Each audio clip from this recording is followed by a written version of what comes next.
Welcome students, I am Sheikh Alauddin.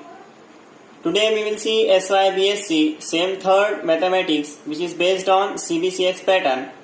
मैं आपको paper second पढ़ाने वाला हूँ जो यूनिवर्सिटी की तरफ से दिया हुआ है, जिसमें हम पार्ट बी है ग्राफ थ्योरी। हमारा फर्स्ट चैप्टर है एन इंट्रोडक्शन टू ग्राफ। इससे पहले आपने ग्राफ पढ़ा होगा, ग्राफ बनाया भी होगा 10th में 12th में।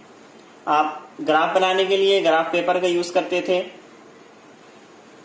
Bar graph, joint bar graph and etcetera. आपने बहुत सारी ग्राफ बनाई भी होगी।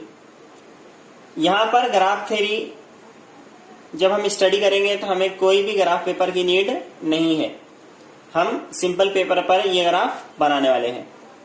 तो यहां पर इस सिलेबस में, आपके जो सिलेबस में ग्राफ की डेफिनेशन दी हुई है उसे हम देखते हैं।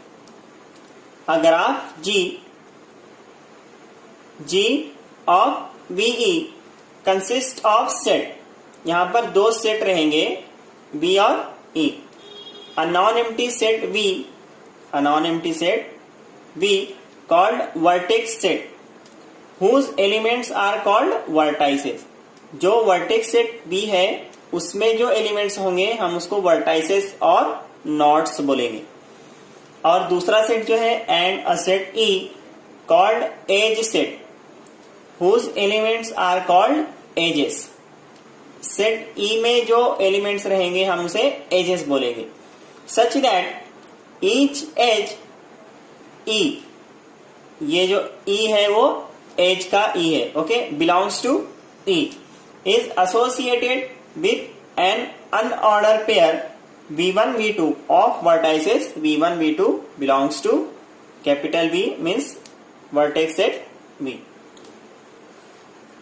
ये एज E, अब एज है, सपोज ये एक एज है तो यहां पर दो वर्टाइसेस रहेंगे, ठीक है। तो ये दोनों वर्टाइसेस अनऑर्डर्ड रहेंगे। अनऑर्डर्ड मीन्स क्या, ये V1 ये V2 हो सकता है या फिर ये V3 भी हो सकता है, V1 V3 से भी ज्वाइन हो सकता है and so on. So this is the definition of graph which is given in your syllabus. अब ग्राफ की अलग अलग टाइप भी आपको दी हुई है, finite graph, infinite graph, undirected graph, null graph. हम वन बाय वन इसको देखते हैं। फाइनाइट ग्राफ किसको बोलेंगे, इफ द सेट V, जो हमारा वर्टेक्स सेट V है, एंड सेट E जो हमारा एज सेट है और वर्टेक्स सेट है, अगर ये दोनों फाइनाइट रहते हैं, बोथ आर फाइनाइट, देन आपकी ग्राफ क्या होगी, फाइनाइट ग्राफ होगी। Clear. Next one is infinite graph. Infinite graph के लिए क्या है, अगर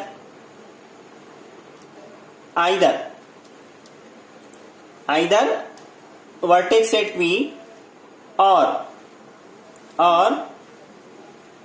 एज सेट E और बोथ, या तो ये या फिर ये या दोनों, अगर इनफाइनाइट होते हैं तो आपकी ग्राफ क्या हो जाएगी, इनफाइनाइट ग्राफ हो जाएगी। बट हमारे सिलेबस में हम जब भी ग्राफ वर्ड यूज करेंगे तो हमारा पर्पस क्या होगा, फाइनाइट ग्राफ का होगा। हमारे सिलेबस में हम ओनली फाइनाइट ग्राफ से डील करने वाले हैं।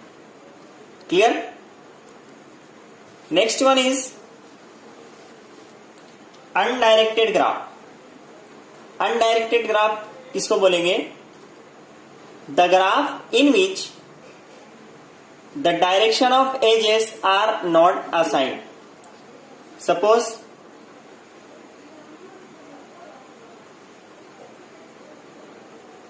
ये कोई ग्राफ है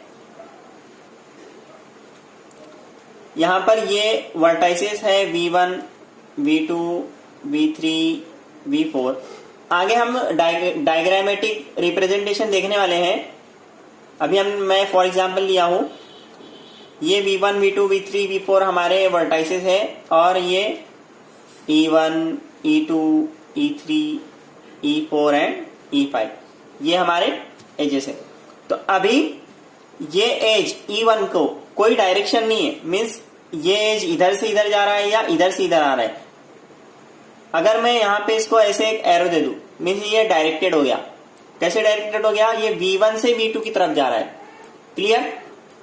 अभी यहां पर अगर कोई डायरेक्शन नहीं है तो ये क्या हो गया? अनडायरेक्टेड हो गया। सो यही है अनडायरेक्टेड ग्राफ। अगर कोई भी एज को कोई भी डायरेक्शन नहीं है तो ये क्या हो गया? अनडायरेक्टेड ग्राफ हो गया। Clear? Next one is null graph. Null graph क्या है? If the edge set E of graph G is empty. हमने अभी पढ़ा ग्राफ में दो सेट मौजूद होते हैं, एक वर्टेक्स सेट होता है और एक एज सेट होता है। तो अगर एज सेट एम्प्टी हुआ और सिर्फ वर्टेक्स सेट जो जिसमें वर्टाइसेस मौजूद होते हैं वो सेट सिर्फ मौजूद रहा and edge set is empty, then that graph set is called null graph। Null graph को हम n से डिनोट करेंगे। अब अगर n1 रहा मीन्स क्या होगा? यहां पर ओनली वन वर्टेक्स है। इफ n2 रहा मीन्स यहां पर ओनली टू वर्टेक्स है। n3 रहा तो 3 वर्टेक्स है। n4 रहा तो 4 वर्टेक्स है and so on. This is types of graph. अब नेक्स्ट पार्ट में हम डायग्रामेटिक रिप्रेजेंटेशन देखने वाले हैं। डायग्रामेटिक रिप्रेजेंटेशन ऑफ ग्राफ, उसमें ग्राफ के और बहुत सारे कंसेप्ट्स आपके क्लियर हो जाएंगे। So see you in next video. Thank you.